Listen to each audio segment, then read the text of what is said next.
आज हमारे साथ महाराष्ट्र की सियासत का वो नवाब है जो पिछले 40 साल से अपनी गहरी राजनीतिक समझ और सटीक चुनावी रणनीति की वजह से अपने विरोधियों को धाराशाही करता रहा है। इस बार वो एक नए विधानसभा क्षेत्र से चुनावी समर में उतर रहे हैं। हम बात कर रहे हैं महाराष्ट्र की सियासत के सबसे चर्चित शहरों में से एक नवाब मलिक की। नवाब जी, स्वागत है आपका इंडिया टीवी में। आपके उम्मीदवारी की घोषणा के साथ ही, चूंकि अभी अजीत पवार ने आपको अपना उम्मीदवार बनाया है, पूरी महायुति में भूकंप आ गया है। नहीं, मैं ऐसे तो नहीं कहूँगा भूकंप आ गया है, लेकिन भारतीय जनता पार्टी और शिवसेना के लोग विरोध कर रहे हैं और वो नहीं चाहते थे कि मैं चुनाव लड़ूं। विरोध भी कर रहे हैं। शायद अजीत पवार के सामने भी अपना उन्होंने प्रोटेस्ट किया था कि उन्हें टिकट ना दिया जाए, लेकिन मैं अजीत पवार साहब का आभारी हूं कि तमाम परिस्थितियों के विपरीत जाकर उन्होंने मुझे उम्मीदवार बनाया और मैं उनका आभार मानता हूं। और इसीलिए हम दादा के साथ हैं। जब भी कठिन समय आता है वो हमारे साथ खड़े होते हैं, इसलिए हम दादा के साथ खड़े हैं। आप दादा के साथ खड़े हैं, लेकिन क्या ये चीज बताइए, चूंकि महायुति में सीट बंटवारे के पहले हर एक सीट पर बातचीत हुई थी, तो क्या अजीत पवार की तरफ से क्या बातचीत की गई थी आपके नाम को लेकर? क्या उन्होंने मनाने का प्रयास किया था बीजेपी और शिंदे को? सीटें बांटी जाती हैं तो कौन सी सीट किसको दी जाएगी ये चर्चा होती है। कौन से पार्टी का कौन उम्मीदवार होगा ये कभी तय नहीं होता। हमारी पार्टी का उम्मीदवार तय करने का अधिकार अजीत पवार जी या पार्लियामेंट्री पार्टी को है। अगर हमारी पार्टी डिक्टेट करे कि शिवसेना से कौन उम्मीदवार होगा, बीजेपी से कौन उम्मीदवार होगा, तो फिर दल थोड़ी चलाए जा सकते हैं। हमारी पार्टी के हिस्से में वो सीट छोड़ी इसलिए गई कि लोकसभा में 90,000 से पीछे थी, इसलिए पहले ही चर्चा में ये सीट छोड़ दी गई। अब जब मेरा नाम सामने आने लगा तो कहीं ना कहीं बेचैनी बढ़ रही है। लेकिन देखिए, बीजेपी की दलील यही है कि वो ऐसे आदमी का साथ नहीं दे सकते जो जिसके डी कंपनी के साथ कनेक्शन हो, आतंकियों के साथ जिसके संबंध हो। देखिए, बेबुनियाद आरोप हैं। बहुत डिटेल में बात नहीं कर सकता। मुझे मनी लॉन्ड्रिंग का मुझ पर आरोप है, आतंकवाद का कोई आरोप नहीं है। जो लोग बेहुदा बात कर रहे हैं उनको समझना पड़ेगा। और जब कोई मुसलमान नेता हो तो उसे आतंकवादी घोषित कर दो, दाऊद के साथ उसके रिश्ते जोड़ दो, ये बहुत आसान चीज़ें होती है। कोई भी पॉलिटिशियन, अगर हमने 40 साल राजनीति की है, 50 साल लगभग 16 साल की उम्र से कॉलेज के ज़माने से हम लोग स्टूडेंट पॉलिटिक्स से शुरू की राजनीति, इतना लंबा कैरियर में कभी इस तरह के आरोप नहीं लगे, कभी भी चीज़ें इस तरह के सामने नहीं आई। लेकिन मुसलमान नेता हो तो उसे आसानी से कहीं ना कहीं दाऊद से जोड़ दो, मुसलमान नेता हो तो आतंकवादी बना दो। ये बहुत आसान है मुस्लिम नेताओं के साथ राजनीति करने के लिए, उन्हें बदनाम करने के लिए, और ये उसी तरह का एक खेल है। तो इसका अर्थ ये समझा जाए कि चूंकि आप मुस्लिम समाज से, इसीलिए जानबूझ के आपको टारगेट किया जा रहा है और दाऊद से जोड़ा जा रहा है, इसलिए आप कह रहे हैं? देखिए, मैं 5 बार विधायक रहा, 6 बार मंत्री बना। मंत्री को तो सबसे आसान होता है करप्शन चार्जेस लगाना। क्यों नहीं करप्शन के चार्जेस लगाते मुझ पे? मुझे लगता है कि जब उन्हें ये पता है कि ये करप्शन के चार्जेस इस पर नहीं लगाए जा सकते, तो लोगों ने दाऊद से नाम जोड़ा। आतंकवादी बोल रहा है, कोई गद्दार तक बोल रहा है, देशद्रोही बोल रहा है। जबान है, हिला देना बहुत आसान होता है, लेकिन जिस तरह की बातें की जाती है कहीं ना कहीं लोग आहत होते हैं। ये लोगों को समझना पड़ेगा। देखिए, आप पिछले 40 साल से एक्टिव पॉलिटिक्स में हैं, ऐसे में आपके कई पार्टियों के नेताओं के साथ आपके व्यक्तिगत निजी संबंध है। फिर ऐसी क्या वजह है कि आज बीजेपी के तमाम नेताओं को आप फूटी आंख नहीं सुहा रहे? शायद जिस तरह से विपक्ष में रहने के वक्त जो हमने भूमिका ली है, जिस तरह से हमने राजनीति की, कहीं ना कहीं लोगों को उससे कुछ तकलीफें तो पहुंची है, और शायद उसी के कारण बहुत सारे लोग विरोध कर रहे हैं। लेकिन बीजेपी की तरफ से तो साफ कह दिया गया है कि आपका चुनाव प्रचार नहीं किया जाएगा क्योंकि आप पर एक गंभीर इल्जाम लगा हुआ है। ऐसा है, आज अजीत पवार जी ने एक कॉन्क्लेव में कहा कि आरोप है, कोई गुनाह सिद्ध नहीं हुआ, और मैंने तो डिस्चार्ज एप्लीकेशन डाला है। मुझे उम्मीद है कि जल्द उसमें फैसला आ जाएगा। अब जो आरोप लगा रहे थे उन्हें किस तरह से ये कहेंगे कि आरोप गलत है, उनका अपना कोई कंपल्सन होगा। लेकिन अजीत पवार ने जिस तरह से हमें उम्मीदवार बनाया, जिस तरह से मीडिया में आज भी डिफेंड कर रहे थे, मुझे लगता है कि मैं उनका कभी भी ऋण नहीं उतार सकता हूँ, जिस तरह से वो कठिन समय में मेरे साथ रहे।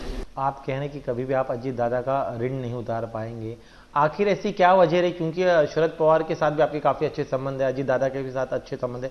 वो कब पल आया जब आपको लगा कि इस दोराहे पर आपको अजीत पवार का साथ देना है? नहीं, जब मेरी जमानत हुई मैं घर आया, उसके बाद सारी चीज़ें जिस तरह से हमारी दोनों बेटियों ने उस संघर्ष के समय में चीज़ों को हैंडल किया, तो जब सारी बातें वो बताने लगी तो मुझे लगा कि जिस तरह से वो हमारे साथ खड़े रहे, हमें लगता है कि हम उन्हें छोड़ नहीं सकते। लेकिन आपके प्रतिद्वंदी ये भी कह रहे हैं कि अजीत कैंप में रहने की वजह से आपको एक फायदा ये हो सकता है कि जो आपका केस है वहां से आपको एक कम से कम एक सपोर्ट मिल जाएगा, क्योंकि अजीत दादा जो है एक निर्णायक भूमिका में शायद चुनाव के बाद हो सकता है। ऐसे में आप अपने केस की वजह से अजीत पवार के साथ है, ना कि शरद पवार के साथ। ऐसा है, जिस बेबाकी से हमने राजनीति की है, जिस खुलेपन से हमने सच्चाई को लोगों के सामने रखा, अगर डर से राजनीति करते तो ये बोलते ही नहीं, हिम्मत ही नहीं जुटा पाते। जेल में रहने या जेल जाने से नवाब मलिक कभी डरता नहीं है। जो लोग ये कह रहे हैं कि केस को लेके डर के मारे अजीत पवार के साथ है, हमें लगता है, हम तो बहुत सारे नेताओं को देखते हैं कि पब्लिकली कुछ और बात करते हैं, जाके फिर मिल के कुछ अलग बातें करते हैं। तो हम तो जो हैं वो हैं, हम किसी के साथ मुंह पे अलग बात करेंगे, पीछे अलग बात करेंगे, इस तरह से सार्वजनिक रूप से जो हम बात करते हैं वही भूमिका हमारी हमेशा रहती है। लेकिन महायुति का उम्मीदवार होने के बावजूद भी, चूंकि अजीत दादा उसका हिस्सा है, आपके खिलाफ एकनाथ शिंदे ने तो कैंडिडेट उतार दिया है। हमें उम्मीद था, हमें ये पूरा यकीन था कि हमारे खिलाफ उम्मीदवार उतारे जाएंगे, हमारी बिटिया के खिलाफ उम्मीदवार उतारे जाएंगे, लोग हमारे खिलाफ प्रचार करेंगे, हम जीत ना जाए ये भी प्रयास किया जाएगा। इस बार तो हमेशा राजनीति में ये हमने देखा है कि जब भी मैं चुनाव लड़ता रहा, हर चुनाव में पार्टी के भीतर से भी विरोध होता रहा और विपक्ष के लोग भी विरोध करते रहे।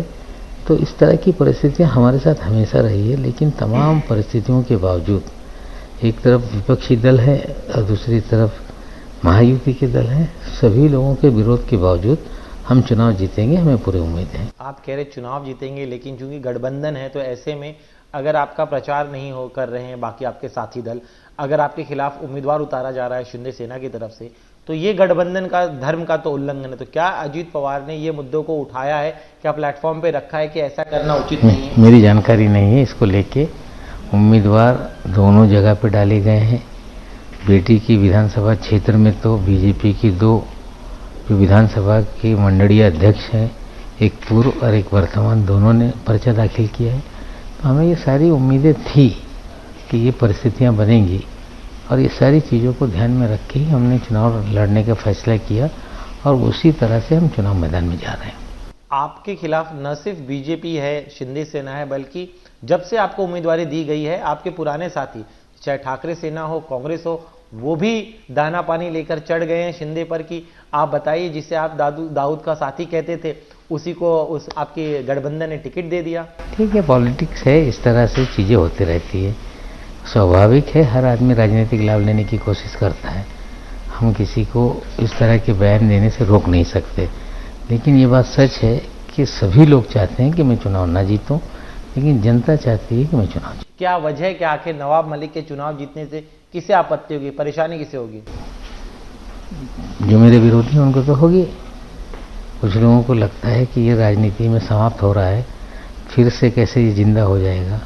अलग अलग सोच लोगों की है, लेकिन उसको लेके हम कोई बुरा नहीं मानते। जिससे जो करना करे, हम चुनाव लड़ेंगे और जीतेंगे। बात अब तक होती तो ठीक था, आपकी बेटी पहली बार चुनाव लड़ रही है और महाराष्ट्र में हमने आमतौर पे देखा है कि पहली बार जब किसी सियासी परिवार से कोई सदस्य खड़ा होता है तो समर्थन दिया जाता है, कम से कम एक तरफ से तो समर्थन दिया जाता है। लेकिन विपक्ष जो है उनकी तरफ से उम्मीदवार दिए गए, सत्ता पक्ष जो है उनकी तरफ से उम्मीदवार दिए गए। फिर सना, क्या आपको लग रहा है इस कड़े मुकाबले, चूंकि उनका पहला चुनाव है, टक्कर दे पाएंगी? कितना मुश्किल चुनाव उनके लिए भी नहीं, मुझे तो नहीं लगता। उसे लड़ाने का फैसला ही इसलिए मैंने किया कि मेरी गैर हाजिरी में सारा विधानसभा का काम वो देख रही थी।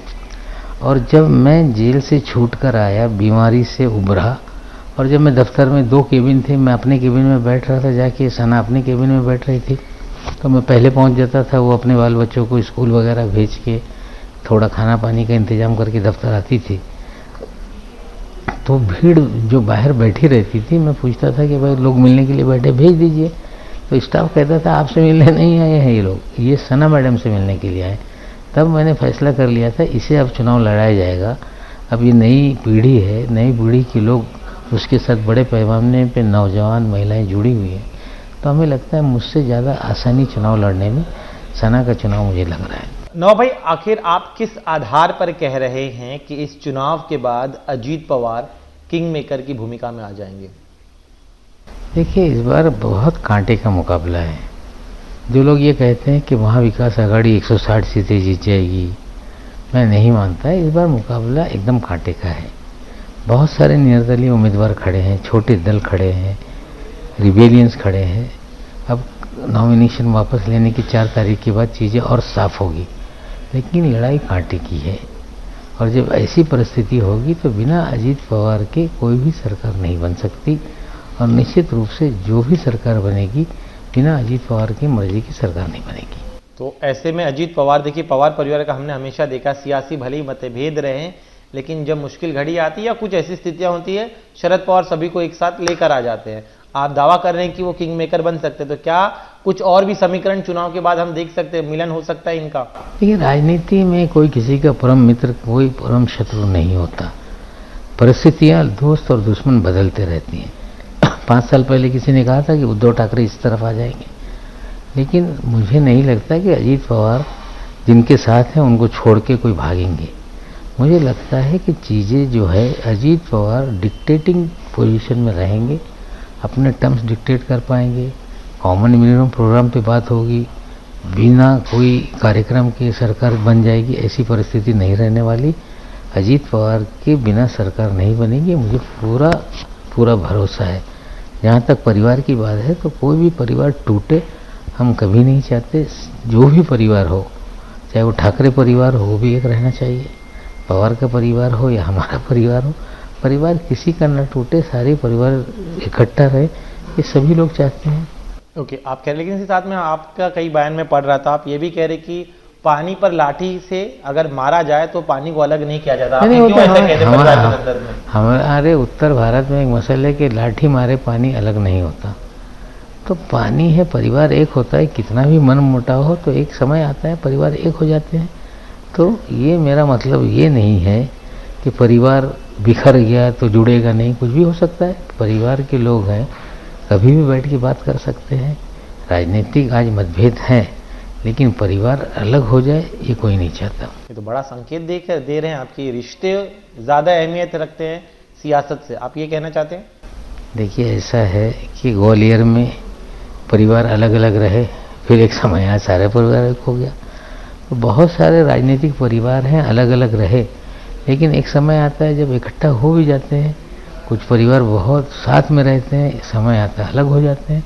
तो किसी का भी परिवार राजनीति के कारण टूटे हम कभी नहीं चाहते, और ये अच्छी बात भी नहीं। बिल्कुल। इसके अलावा अब जिसके खिलाफ आप मैदान में उतरे हैं, अबू आजमी, उनका दावा है कि पिछले 3 बार से मैं विधायक हूं, मैंने उस क्षेत्र के लिए बहुत काम किया है। नवाब मलिक तो एक बाहरी है जो पैराशूट से अपना क्षेत्र छोड़ के उनके क्षेत्र में आ गए। जनता ने मुझे आग्रह किया है, जिस तरह की राजनीति वहाँ पे है, ड्रग का साम्राज्य बना हुआ है, गुंडई है, फिल्म में जिस तरह की राजनीति होती है, कोई जो पॉलिटिशियन होता है एक विलन की तरह उसका रोल रहता है, ऐसे हालात वहाँ पे हैं। समाजवादी पार्टी के जो कार्यकर्ता हैं, नगर सेवक है, उनका जिस तरह के सोशल मीडिया पे वीडियोस हैं आप देखेंगे तो एक भय का वातावरण है, लोग भय से मुक्ति चाहते हैं। हजारों की संख्या में लोग मेरे यहाँ आकर आग्रह कर रहे थे कि मैं चुनाव लड़ूं, तो मैंने संकल्प किया है कि मैं ड्रग मुक्त शिवाजी नगर मानपुर बनाऊंगा, भय मुक्त शिवाजी नगर मानपुर बनाऊंगा, चिकित्सा स्वास्थ्य की अच्छी व्यवस्था हो, पढ़ने लिखने की व्यवस्था हो, ये सारे मुद्दे हैं। कुपोषण में सबसे बुरी परिस्थिति इस विधानसभा क्षेत्र की है, औसत उम्र लोगों की कम है, डंपिंग ग्राउंड का मामला है, एसएमएस कंपनी का मामला है, गरीब हैं, बेरोजगारी है, गुंडई बढ़ रही है। तो कहीं ना कहीं लोगों में काम करने का एक बहुत बड़ा अवसर है। एक मुंबई की सबसे पिछड़ी हुई कॉन्स्टिट्यूंसी है जो चैलेंजिंग है। जब मैं पहली बार नेहरू नगर, जहाँ हम बैठ के भी बात कर रहे हैं, यहाँ से जब विधायक बना तो कुर्ला ये क्राइम रेट में सबसे आगे था, और 5 साल के भीतर क्राइम में मुंबई शहर में यही कुर्ला नेहरू नगर पुलिस स्टेशन सबसे नीचे के पायदान पे चला गया।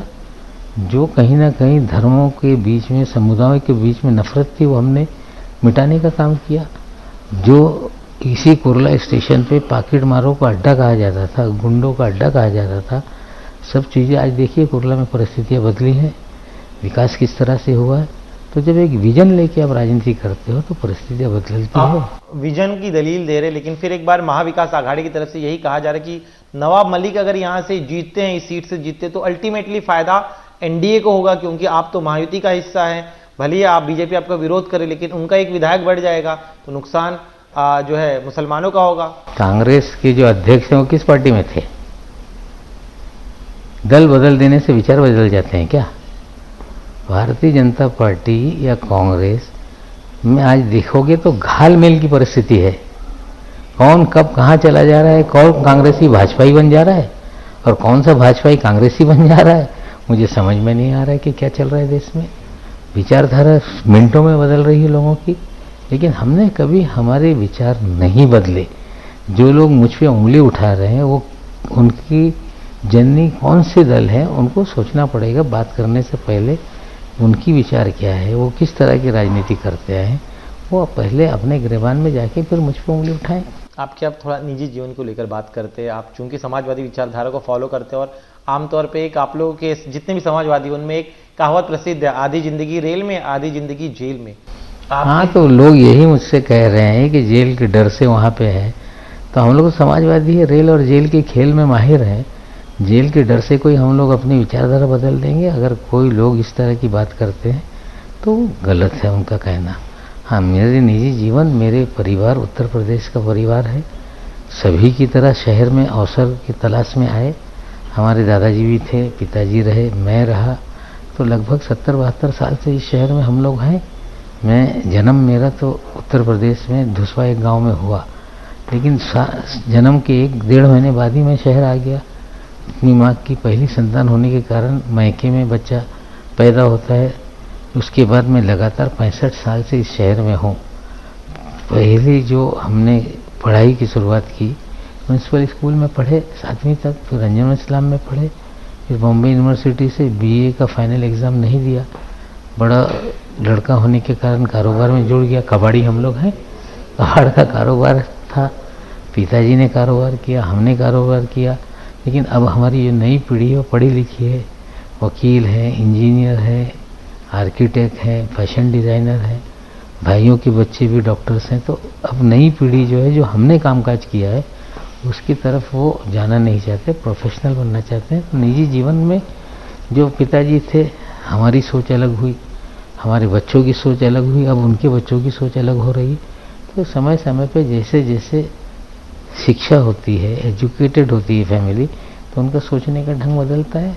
हम लोग भी सामान्य किसान के परिवार से हैं, आज भी ज़मीन खेती बाड़ी गाँव में है और खेती बाड़ी गाँव में भी करते हैं लोग, परिवार के कुछ सदस्य वहाँ भी रहते हैं। तो किसान परिवार से हम लोग आते हैं, शहर में रोजी रोटी कमाने के लिए आए। इस शहर ने विधायक बना दिया, मंत्री बना दिया, पहचान दे दी, तो हम इस मुंबई शहर के और मुंबई के और महाराष्ट्र के लोगों के आभारी भी हैं।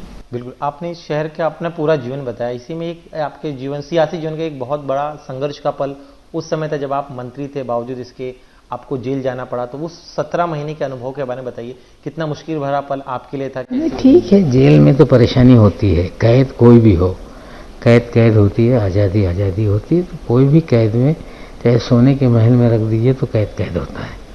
मुझे लगता है कि जेल गए, परेशानी आई, लेकिन मेरा अनुभव है जीवन में, जब जब कोई परेशानी मुझे आती है, जितना मुझे दबाया जाता है उतनी ताकत से मैं उछलता हूँ। मुझे लगता है इस चुनाव में जिस तरह से चीज़ें मेरे साथ हुई, इस चुनाव के नतीजे के बाद हमें लगता है कि हमारा सियासी जो पहचान हमारी है और ज़्यादा तेज़ी से आगे जाएगी। जब आप जेल में थे तो आप पूरी जिम्मेदारी घर की आपकी बेटियों पर आ गई थी, उन्होंने किस तरह से इस संघर्ष भरे पल का सामना किया? कौन कौन सियासी लोग थे जो आप उस समय आपके परिवार के साथ खड़े? देखिए, मैं उस समय जो मुख्यमंत्री थे, हमारे दल के अध्यक्ष थे, उनका सभी का आभारी हूँ, क्योंकि मुझे गिरफ्तारी के बाद सरकार जब तक गिरी नहीं, मैं मंत्री के नाते भी जेल में भी मंत्री ही रहा। सरकार गिरने के बाद मेरा मंत्री पद चला गया, सभी लोगों की सहानुभूति मेरे साथ थी, तो मैं ये नहीं कहूँगा कि ये आदमी मेरे साथ था, वो आदमी मेरे साथ नहीं था। सभी लोगों की सहानुभूति थी, कम ज़्यादा सभी लोगों ने कुछ ना कुछ जो उनसे बन पड़ा किया, लेकिन मजबूती से सबसे ज़्यादा अगर किसी ने मेरा साथ दिया तो ये अजीत पवार जी। क्या कभी देवेंद्र फडणवीस जी से आपकी बातचीत होती इस पूरे वाक्य के बाद? नहीं, ऐसे ही नमस्ते वगैरह सामने सामने हो गए तो हो गए, लेकिन कभी कोई अलग से मुलाकात या कोई बातचीत नहीं। खालिश तकलीफ है, परेशानी है जो पूरा वाकया हुआ, क्योंकि आपके जो समर्थक है उनका ये कहना है कि आपके सियासी जीवन में जो कुछ भी का घटनाक्रम हुआ है पिछले 2.5 साल में, उसके लिए देवेंद्र फडणवीस। नहीं, मैं नहीं मानता हूँ। ठीक है, राजनीति का भाग है, उनकी अपनी राजनीति है, हमारी अपनी राजनीति है। कोई व्यक्ति किसी को राजनीति में ख़त्म कर देगा, ये ऐसा होता नहीं। राजनीति में लोग जो हैं वे जनता की ताकत से आगे जाते हैं या पीछे आते हैं। जनता का समर्थन जिस प्रकार का हमें है, हमें लगता है हम और आगे जाएं। सुलह की उम्मीद करें, क्योंकि आप लोग महायुति का हिस्सा है, भले अभी थोड़ी तल्खी हो, आगे चल के क्या संभावनाएं हैं सुलह उनसे हो जाए जो विवाद था? नहीं, लड़ाई हम कहाँ कर रहे हैं, हमने तो कोई ना लड़ाई की है ना सुलह का सवाल होता है। जो भी चीज़ें हैं अब न्यायालय में जो भी होगा होगा। अब कोई ऐसे नहीं कि किसी के कुछ बोल देने से बातें बदल जाएगी।